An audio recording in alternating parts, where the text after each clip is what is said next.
What is up, YouTube, fans of the NPBF, coaches, New Frontier fam, and the like? My name is Jeff. I also go by PokePrimer, and I am the head commissioner of the NPBF. We are back for Season 15, and we are doing a blast from the past this season, going back to Generation 6 Omega Ruby and Alpha Sapphire for this season of the draft. It is going to be pretty crazy, and this is definitely the first time I'm recording this. This definitely was not an issue with the original being way too long and would have been having to split into like 3 different parts in order to be able to upload it and render it properly. Definitely not the case, so don't worry about it. But without further ado, I'm just going to jump into this. I apologize. This is not going to be as in-depth as I'd like. There will be a document in the description that will hopefully have not just my full opinions, but the opinions of the other admins on them as well. So check that out for sure. I'll also try to throw some timestamps in the description or in the comment section so that you can have access to be able to jump right to your team's rundown if you want. But these aren't going to be as in-depth as I would like to. Again, all of the more in-depth analyses will be in the document, which I will send to the admins and then work on tonight as well. But yeah, we're just going to go through each team real quick, go over quick pros and cons, and obviously just give them their grade, which now they all already have their grades. I gave them during the last recording session, but unfortunately, we're here. This is the situation we're in. First up, we have James and the Memphis Bravebirds. Heatran, Salamence, Vaporeon, Dragalge, Hitmonlee, Electrode, Mega Gardevoir, Dugtrio, Celebi, Malamar, and Togetic. Togetic was not on his team week 1, but it was a trade that he didn't use week 1, so it didn't really matter much. Overall, solid team. He has some good hazard options with like Rocks on Heatran and Toxic Spikes with Dragalge. Good removal with like Hitmonlee's Rapid Spin, Salamence Defog. Mega Gardevoir is an incredibly strong offensive threat, and Dugtrio is going to be incredibly useful for him in being able to trap and smash big threats to his team. Scary thing is the triple Psychic makes his team a little bit weak to like Bug. A little weak to Bug, a little weak to Dark-ish, and doesn't appreciate Ghost types much either. But overall, it's a really good team that has a lot of really good tools. But Double Dragon as well, kind of a little iffy. Double Flying, bit of an ice weakness, with Vaporeon really being the only thing that Vaporeon and Heatran being the only things that really deal with that. So it's going to be a little iffy. Ended up with an A- because it's a really solid team. A few minor nitpicks here and there, but nothing overall too crazy. So really solid team for James. We have Alan in the Manila Metals, Lando T, Slowbro, Tangrowth, Chandelure, Cobalion, Armaldo, Mega Absol, Snorlax, Slurpuff, Thundurus T, and Haxorus. Really, this team had no real qualms with me. Really good regen core, solid offense, some decent hazard setters of the Rocks on Lando and Rocks on Cobalion, Rocks on Armaldo, all that kind of stuff. But his only removal is Armaldo with Rapid Spin. He also has the Magic Bounce from Mega Absol, but that's like situational-ish removal, kind of. So not really great in a meta that's super important with dealing with hazards. So that's why this team doesn't hit an A+ for me. But overall, every other aspect of it is incredibly solid.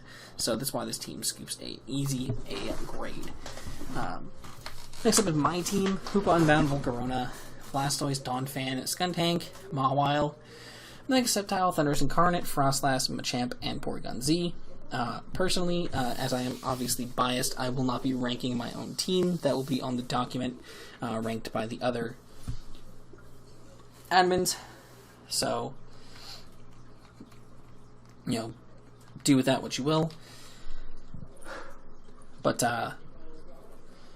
this, I also am extra biased because this team was indeed drafted by my fiance, aside from the Hoopa Unbound pick. So realistically, I can't say a bad word about it, and realistically, I don't have a bad word to say about it. So that is that. Simple enough. Moving on. We have Gavino and the Venice Beach Victinis with Jirachi, Chansey, Shaman, Galvantula, Seismitoad, Dusclops, Mega Manectric, Victini, Diggersby, Golem, and Braviary. This team is rough. He has 3 Pixies, base 100 across the board, which is really good. And he has Chansey plus Dusclops, which is a really, really strong defensive core he's been utilizing for a long time. But that's where this team kind of falls off. He has a lot of overlap, typing-wise. Double Psychic with Jirachi, Victini. Triple Ground with Toad, Diggersby, Golem. Double Electric, Manectric, and Galvantula. Technically triple normal with Chansey, Diggersby, Braviary. A lot of unnecessary type overlap for sure. His hazard removal is Braviary, which typically prefers to be more physical, and he has a decent amount of hazards as well, which defog being his only thing isn't great for that. Considering if he gets hazard stacked, he could potentially ruin his own hazard situations with that. So, very unfortunate kind of setup there. I'm just not particularly a fan. I don't really feel a lot of synergy with this team. I definitely think it has potential, and Gav's a good player, but I feel like just overall, the pieces don't work well together. And they form a lot of messes that could very well easily be exploited. So that is why Gavino grabs a C+ grade for his team. Next up, we have Rennie and the Los Angeles Darkrais, who consistently has gotten a low-rated team from me past several seasons. So let's see how that worked out here. He has Talonflame, Goodra, Espeon, Tentacruel, Hitmontop, Weezing, Mega Scizor, Hippowdon, Weavile, Gramble, and Dusknoir. His cores are amazing. Great hazard removal options across the board. The literal tiniest nitpick is he has the dual poison core with Tentacruel and Weezing, and nothing to benefit from sand from Hippowdon. But literally those nitpicks are all I got against this team. Talonflame's a threat, Mega Scizor's a monster. This team is terribly threatening and scores an A grade very easily. No debate. Then we have James and the Myrtle Magikarps with Gengar, Bisharp, Mienshao, Uxie, Rotomo, Torkoal, Mega Gyarados, Lando Eye, Noivern, Ariados, and Electabuzz. Looking at this team, it's kind of rough. His only hazard removal is Torkoal, who, without access to Drought, is a very bad Mon. And that's putting it as nicely as I can. He has some good hazard setters. He has a good amount of hazard setting on his team, but has no way of dealing with hazards himself, really, especially since Torkoal is weak to them. And there's no boots, so he's just constantly taking all that extra chip damage. Doesn't really have reliable recovery either to deal with that. And just overall, a lot of the tools on his team just are like weaker versions of what they become later. Lando Eye is just kind of, it's just a hard-hitting Mon. It's not as strong as it could be without its hidden ability. Or without, its other ability. I don't remember if Sheer Force is its hidden. But Rotomo is just kind of a basic pivot without things like Nasty Plot and Defog. He has a redundancy with Electabuzz and Rotomo. Like, Electabuzz just kind of does a lot of the same things Rotom typically will do, so it just kind of feels like a wasted pick, in my opinion. I'm not particularly a fan of the team as a whole. I'm feeling a lot of a lot of pieces here like can be useful, and obviously like things like Mega Gyarados can always just win games because James loves Gyarados and he knows how to use Gyarados incredibly well. So I wouldn't be entirely surprised if he's still able to pull off a bunch of good wins, but I definitely think that he could benefit from having a few things switched around. But as it sits right now, this team is a solid C, and I can't go any higher than that. I just can't.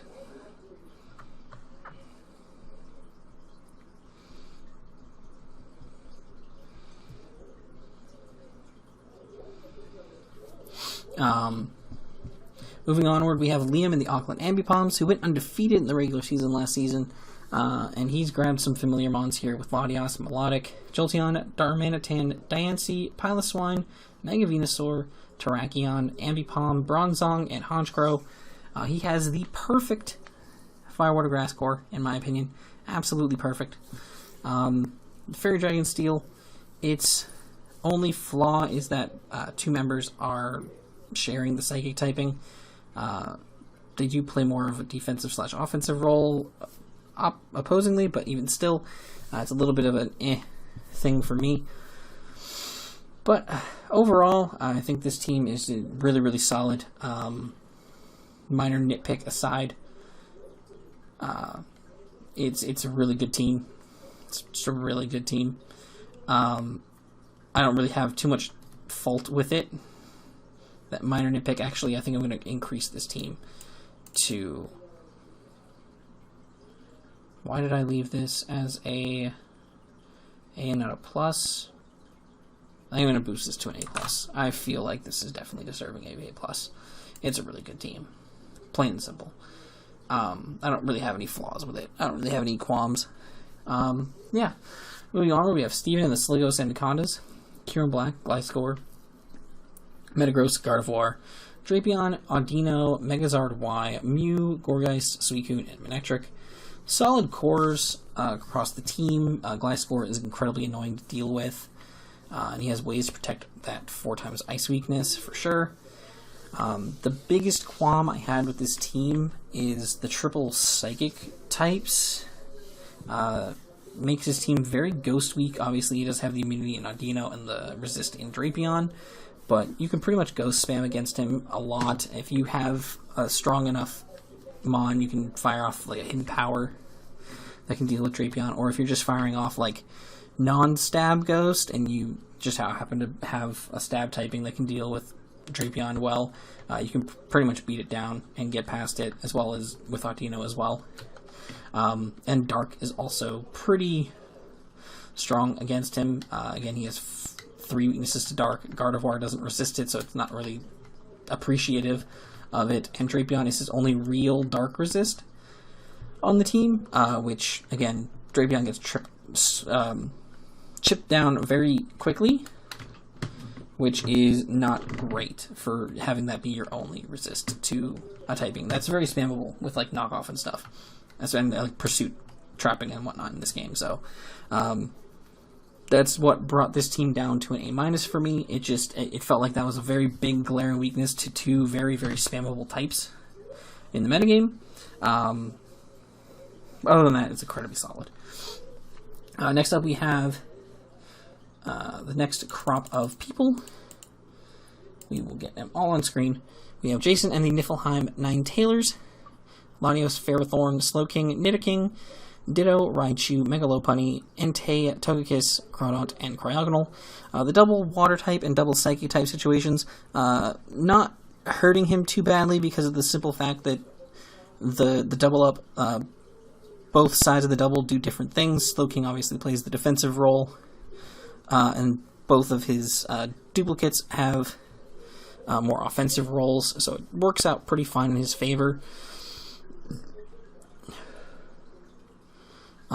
Overall, his team is incredibly solid. Megalopunny is always a threat, and Ditto is one of the most underrated mons, but it forces so much prep, in my opinion, in Draft League, so it's a constant threat to deal with.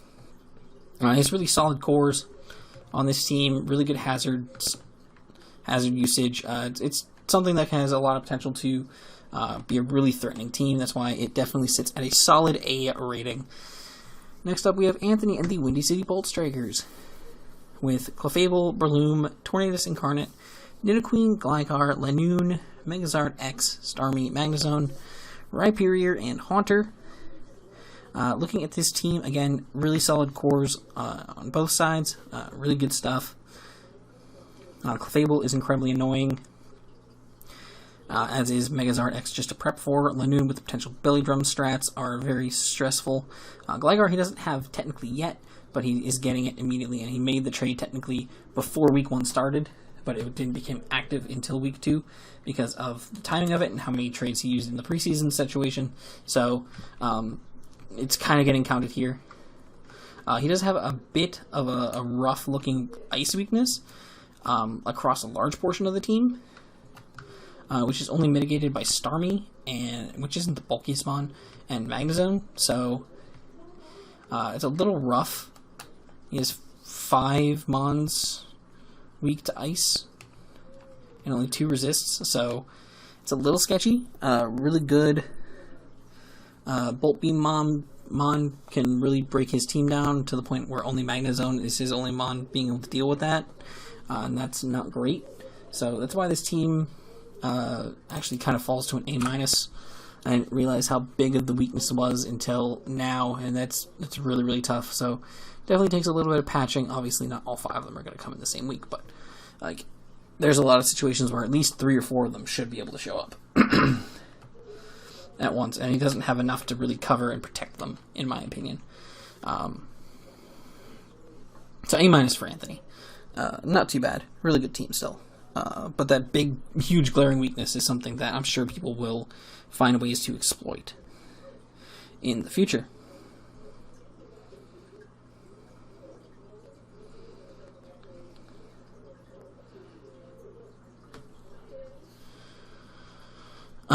Moving on, we have Alex and the Greenwich Giratinas with Infernape, Gyarados, Crobat, Roserade, Zoroark, Electivire, Mega Glade, Sylveon, Hydreigon, Steelix, and Licky Licky.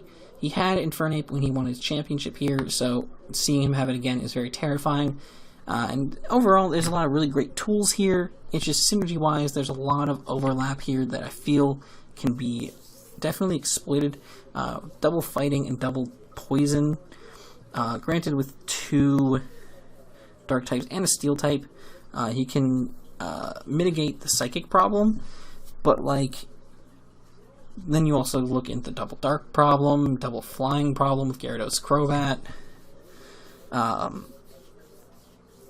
A lot of overlap across the team.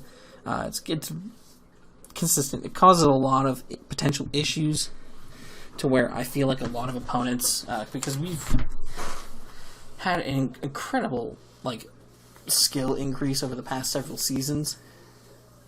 And this season is obviously, I think this is the most skilled season we've had yet. Not a single person in this season can be considered below average, or even average. Everyone here is good to great to phenomenal as a player. Not to spoil anything too crazy, but the Week 1 results are already in. We've had all of our games played for Week 1. And I kid you not when I say over half the games were 1-0s. Half of the games across the entire league were 1-0 games. That, to me, screams... that, to me, just screams competitive. All the matches this week so far have been competitive, and I definitely expect that to be the case for this season. This is going to be one of the wildest seasons I think we've had on record. But yeah, all that overlap and stuff just kind of brings the team down a lot for me. So this team is going to sit at a B+ for me, unfortunately. It's unfortunate, but it is what it is. I'm sure he'll make some fixes at some point. But yeah, I'm sure he'll do perfectly fine. Alex is a fantastic player, so will make it work. Next we have Jesse and the J-Dog Jolteons with Dragonite, Florges, Crocodile, Empoleon, Cofagrigus, Rotom Frost, Mega Steelix, Zapdos, Azelf, Chestnut, and Delphox. This is another case of someone having all Defog as their removal with a lot of great hazard options, with things like Kofag and Toxic Spikes, lots of Rockers, Empoleon and Crook, and Mega Steelix, and Azelf, and even having Spikes with Chestnut, but all of his hazard removal is Defog with like Zapdos and Dragonite, which is unfortunate because that basically makes it so that like his hazards are either he can hazard stack and like get hazard stacked in reverse, or he has to like forego being able to hazard stack his opponents, which is kind of unfortunate. It's kind of a big oofy. He's got a little bit of overlap here and there, double steel, double ground. Nothing too crazy, but it exists. And then double psychic with the Zelf and Delphox. Those two are kind of a little bit more problematic because they do very similar things. They fill very similar roles aside from Zelf's suicide lead role. But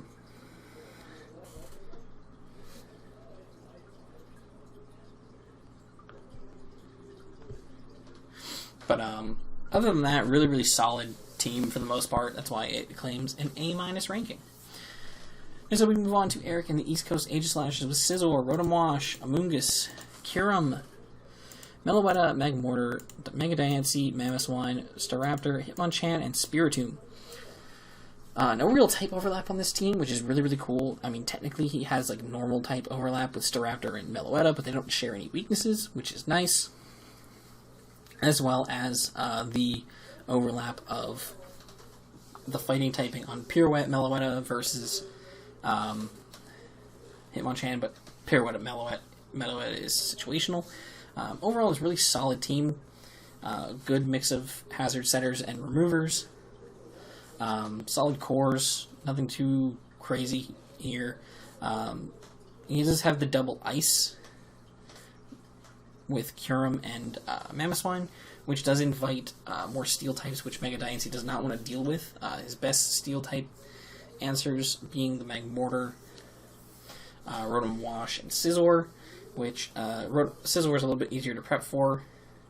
And so then you just kind of have like Rotom Wash and Magmortar as your best options. Realistically, because obviously like Hidden Power is in this generation and whatnot.